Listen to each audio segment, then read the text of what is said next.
Riva have just launched a new range of speakers known as the Riva Concert and the Riva Stadium. Both speakers are built for wireless streaming around the home, but also offer a range of other features, most notably voice support from Amazon Alexa. The speaker stands no taller than the original Riva Arena we took a look at around a year ago. It stands at 7 by 4.5 by 5 inches in size, which is pretty identical to its older sibling, minus the added battery pack on the bottom. Design wise, everything is very similar looking with the white ends and silver mesh grille. The Concert is more square than the Riva, but the colour aesthetic is similar. On top, however, they've replaced the hard glossy exterior and clicky buttons with a rubberized version with rubber buttons to boot. What's nice about the speaker is the fact that it looks quite fresh. The Arena has more of an off-white finish, while the new Riva Concert is more like an Arctic white. It would definitely brighten a room and make it look very modern. There's also a black version available as well if that is your thing.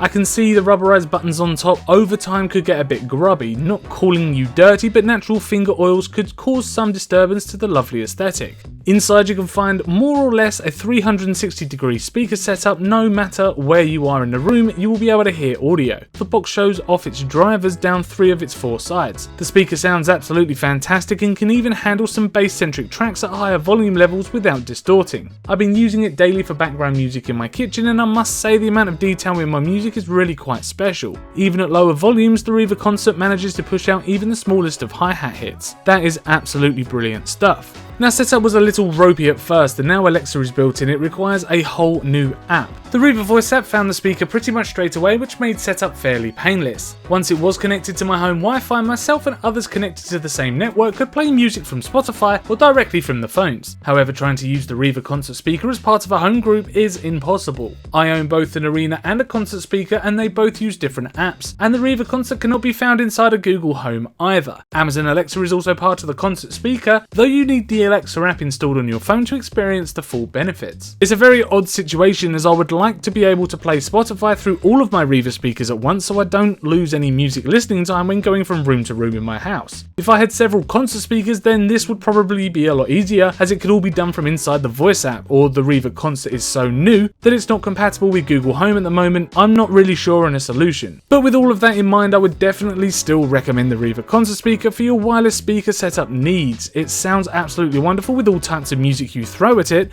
thanks to its trilinium technology. Setup was a little ropey thanks to that stupid notification, and grouping speakers together with older models proved problematic. However, it's built like a tank, is splash and dust proof, so it can be kept in your kitchen and you wouldn't need to worry about getting water on it, and it does look good. So thank you very much for checking out our video review of the Riva Concert wireless speaker. If you enjoyed the video, then do hit that like button, please leave a comment down below, and please subscribe to the channel to keep up with all of our latest tech and gaming videos. As I said, thank you very much for watching, and we will see you in the next video.